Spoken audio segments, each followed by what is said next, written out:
जय हिंद दोस्तों यहाँ पर आज की इस वीडियो में हम बात करेंगे पूरी तरीके से मध्य प्रदेश पटवारी भर्ती रिजल्ट को लेकर। और यहाँ पर जो भी जांच हो रही थी इतने महीने 6 से 7 महीने हो गए, लगभग 8 महीने हो गए, तो अब यहाँ पर फाइनली जांच रिपोर्ट में क्या दिया गया है और अब किनका सिलेक्शन होगा, किनका नहीं होगा, या फिर जिनका सिलेक्शन हुआ था उनको वहाँ पर ज्वाइनिंग मिलेगी या फिर नहीं मिलेगी, बात करेंगे यहाँ पर। ठीक है, चलिए तो सबसे पहले यहाँ पर स्क्रीन पर आपको देखना है और समझना है कि रिपोर्ट में क्या कहा गया है या फिर अपडेट क्या है। तो देखो यहाँ पर बोर्ड पे आपको देखना है और इसमें यहाँ पर सबसे पहले क्या बोला है ये देखें। सबसे पहले यहाँ पर ये बोला है कि पटवारी भर्ती में धांधली पर क्लीन चिट, मतलब ये समझ लो कि यहाँ पे सिंपल ये बोल दिया है कि किसी भी प्रकार से पटवारी घोटाला नहीं हुआ है, किसी प्रकार से कोई यहाँ पे धांधली नहीं हुई।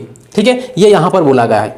अब इसके बाद फिर आगे यहाँ पर बोला है पूरा सिर्फ दैनिक भास्कर के ये पेपर में पूरा दिया हुआ है, उनकी साइट पर भी आपको मिल जाएगा। ठीक है, आज के पेपर में आया है। ठीक है, तो इसमें यहाँ पर स्क्रीन पर देखें ध्यान से, तो इसमें ये बोला है कि पटवारी भर्ती घोटाला जांच रिपोर्ट GAD को सौंपी। ठीक है, विधानसभा सत्र में रखी जाएगी, यहाँ पर ये बोला है। ठीक है, अब इसमें यहाँ पर क्या लिखा है अंदर, थोड़ा सा इस पे बात कर लेंगे। ठीक है, तो इसमें बोला है कि साल 2023 के बहुचर्चित पटवारी भर्ती घोटाले की रिपोर्ट सामान्य प्रशासन विभाग को सौंप दी गई है। ठीक है, मतलब ये है कि जो जांच आयोग था, जांच आयोग ने सामान्य प्रशासन विभाग को रिपोर्ट दे दी, सौंप दी गई है। ठीक है, अब इसके बाद में आगे क्या होना है क्या नहीं है, तो ये पूरा यहाँ पर न्यूज़ है आपके सामने, वीडियो को रोककर आराम से पढ़ सकते हैं। ठीक है, अब पूरी यहाँ पर पढ़ेंगे तो वीडियो बहुत लंबा हो जाएगा, टाइम बहुत लगेगा। ठीक है, तो यहाँ पर आगे देखें और कर रहे हैं जो विद्यार्थी वो भर्ती ना लेते हुए किसी अलग ही रास्ते से लोग इसमें नौकरी ले रहे हैं, तो ये बिल्कुल भी नहीं चले। दोस्तों यहाँ पटवारी फर्जीवाड़े के विरोध में किया गया आंदोलन है, ध्यान से सुने चाहिए। और अभी ये बहुत लंबी लड़ाई है जो हमें हम सबको मिलकर लड़नी है चाहिए। और इसके लिए हमें जो बन पड़ेगा वो हम करेंगे और आप सबका सहयोग इसमें हमें चाहिए। जो अभी हमने देखा आज के पेपर में आपने पढ़ा होगा कि व्यापम के पास 750 करोड़ रुपए इकट्ठे हैं। ये वो धनराशि है जो इन्होंने बेरोजगारों से ली है और उसके बाद भी एक निष्पक्ष साफ सुथरे तरीके से जो भर्ती की प्रक्रिया होनी चाहिए वो नहीं हो रही है। और इसके लिए पूरा मध्य प्रदेश के सारे शिक्षक और सारे विद्यार्थी जो हैं अब इस और सारी कोचिंग जितनी भी है इस फर्जीवाड़े को, इस घोटाले को अब नहीं सहन करेंगे। आपने देखा होगा जब रिजल्ट जारी किया गया था, ठीक है, उस टाइम कितना यहाँ पर हंगामा हुआ था, कितना आंदोलन हुए थे, यहाँ पे ज्ञापन वगैरह सब कुछ दिए थे हर जिले में। ठीक है, हर जिले में हर जगह। तो यहाँ पर आगे देखें 19 जुलाई को, ठीक है, 19 जुलाई की बात है, 19 जुलाई को जस्टिस राजेंद्र वर्मा की अध्यक्षता में एक सदस्यीय जांच आयोग का गठन किया गया था। ठीक है, तो यहाँ पर बोर्ड पे देखना है सदस्य कितना था, केवल एक ही था। ठीक है, आयोग में एक ही सदस्य था, कौन थे, तो राजेंद्र वर्मा की अध्यक्षता में, जो कि एक जस्टिस थे। ठीक है, अब आयोग को जांच के लिए 31 अगस्त तक का समय यहाँ पर दिया गया था। ठीक, अब लेकिन बाद में हुआ क्या, लेकिन इसके बाद जांच आयोग का कार्यकाल पहले 31 अक्टूबर और फिर 15 दिसंबर तक बढ़ाया गया। ठीक है, इसके बाद नई सरकार में कार्यकाल 31 जनवरी तक बढ़ा दिया गया। ठीक है, ये यहाँ पर काम किया, मतलब टाइम बढ़ाते गए, मतलब टाइम खींचना था। जांच वगैरह तो पता नहीं क्या किया क्या नहीं, ये तो दिख ही रहा है, दिख ही जाएगा यहाँ पे। ठीक है, अब इसके बाद में फिर यहाँ पर देखें आगे, तो 8 महीने की जाँच में क्या हुआ, थोड़ा सा ये देख लें यहाँ पर। ठीक है, सबसे पहले यहाँ पर देखें भोपाल, इंदौर, जबलपुर, रीवा सहित अन्य संभागों के छात्रों ने वाल्मी में बने जांच आयोग के दफ्तर में आकर अपने बयान दर्ज किए। ठीक, दर्ज किए, तो यहाँ पर इसमें देखना है, देखते जाना। ठीक है, दर्ज किए। उसके बाद छात्रों ने परीक्षा में धांधली की आशंका वाले कई तथ्य पेश किए। ठीक, बहुत सारे फैक्ट पेश किए जस्टिस वर्मा ने, लेकिन इसके पक्ष में कोई सबूत पेश नहीं किए। छात्रों ने बहुत सारे एलिगेशन लगाए लेकिन उसमें कोई सबूत नहीं दे पाए। ठीक है, ये अब जस्टिस वर्मा खुद अलग अलग परीक्षा सेंटर पर गए जहां पर शंका थी, जहां पर धांधली हुई थी, जैसे NRI कॉलेज ग्वालियर वाला, वहां पर गए, वहां पर पूरी जांच की और वहां पर उनको ये दिखा कि किसी भी प्रकार का कोई घोटाला नहीं हुआ है। ठीक है, कोई टेक्निकल गड़बड़ी नहीं हुई है। ठीक है, और जो भी है वो सही है।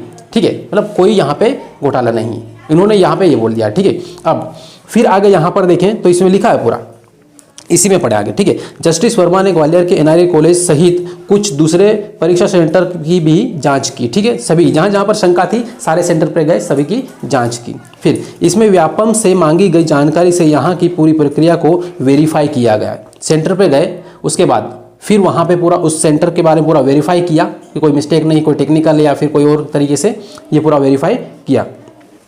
इसमें बताया कि किसी खास सॉफ्टवेयर की मदद से यदि कोई सिस्टम को रिमोट कर ले, बस यही धांधली की आशंका थी। मतलब बहुत सारे लोगों का ये कहना था, स्टूडेंट्स का कहना था, टीचर्स का कहना था कि यहाँ पर टेक्निकली सॉफ्टवेयर को हैक किया गया है या फिर और कुछ किया गया है, ठीक, बाहर से पेपर को दिया गया, इस टाइप से मुद्दे उठ के आए थे, ठीक है। तो यहाँ पर ये इन्होंने देखा और फिर क्या बोला आगे, बाकी सिक्योरिटी प्रोटोकॉल में कहीं कोई गड़बड़ी नज़र नहीं आ रही है, लेकिन सिस्टम को रिमोट पर ले जाने के संबंध में कोई पुख्ता साक्ष्य उपलब्ध नहीं है, ठीक है। ये यहाँ पर बोल दिया है, ठीक है।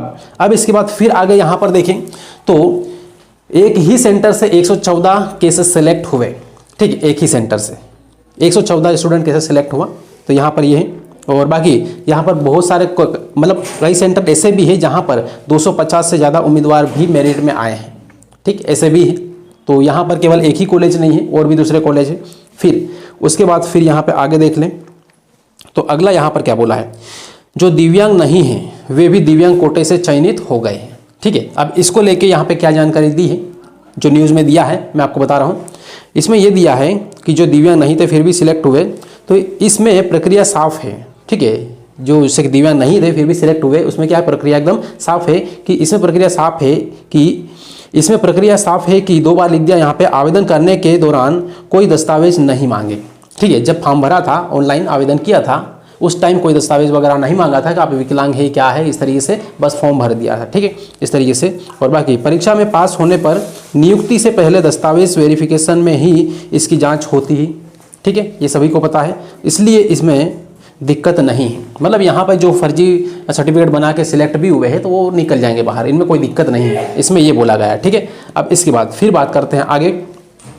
अब यहाँ पर सबसे मेन मुद्दा ये है कि अब जो नए मुख्यमंत्री है डॉक्टर मोहन यादव, ये अब क्या करने वाले हैं, ठीक है, उनकी सोच क्या है वो यहाँ पर देखना है, ठीक है। अब पूरा जो मामला है पूरा उनके हाथ में है, सरकार के हाथ में है कि जो भी निर्णय लेगी वो सरकार लेगी, ठीक है। आगामी सत्र जो आने वाला है उसके सत्र के पटल पर रखेगी और वहाँ से डिसीजन होगा, ठीक है। जांच आयोग ने तो अपना काम कर दिया, जो होना था वो हो गया, ठीक।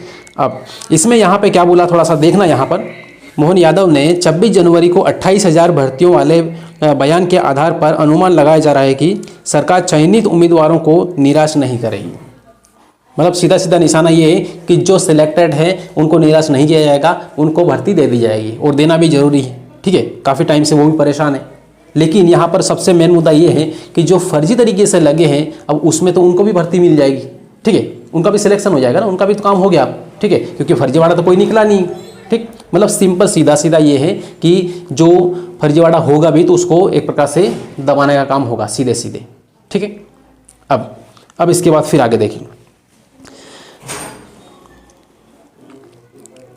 यहाँ पर लास्ट में देखें, आखिरी में, ठीक है, जो आखिरी में दैनिक भास्कर का जो न्यूज़ दिया है इसमें यहाँ पर देखना, इसमें क्या लिखा हुआ है। दैनिक भास्कर ने जब जस्टिस राजेंद्र वर्मा से संपर्क किया, ठीक है, जिन्होंने जांच की उनसे संपर्क किया, तो उन्होंने कमेंट करने से इनकार कर दिया, साफ मना कर दिया, तो हम कुछ भी नहीं बोलेंगे, ठीक है, कुछ भी नहीं बोलना है इसके ऊपर, ठीक। अब कुछ भी नहीं बोलना है मतलब कहीं न कहीं तो यहाँ पे शंका यहाँ पे भी उत्पन्न हो जाती है, ठीक। अब इसके बाद फिर आगे इसमें सामान्य प्रशासन विभाग के अतिरिक्त मुख्य सचिव विनोद कुमार ने बताया कि जस्टिस वर्मा ने मुख्य सचिव वीरा राणा को रिपोर्ट सौंप दी, ठीक। किनको रिपोर्ट सौंपी? वीरा राणा को। अब फिर जस्टिस रिपोर्ट में क्या है ये यहाँ पे अभी कहना कुछ भी मुश्किल है, ठीक है। मतलब यहाँ पर क्या है कि जो निर्णय आया है, ठीक है, उस निर्णय में क्या है ये कुछ भी कहना मुश्किल है, क्योंकि पूरी तरीके से एकदम क्लियर बताया नहीं उसमें, ठीक, क्या निर्णय दिया है, क्या जांच की है, क्या किस तरीके से, बस रिपोर्ट सौंप दी है, अब सरकार को मिल गई है। अब इसके बाद में जो भी सत्र आने वाला है उसमें पूरा क्लियर होगा, डिसीजन होगा। अब डिसीजन कौन लेगा? सरकार लेगी, ठीक है।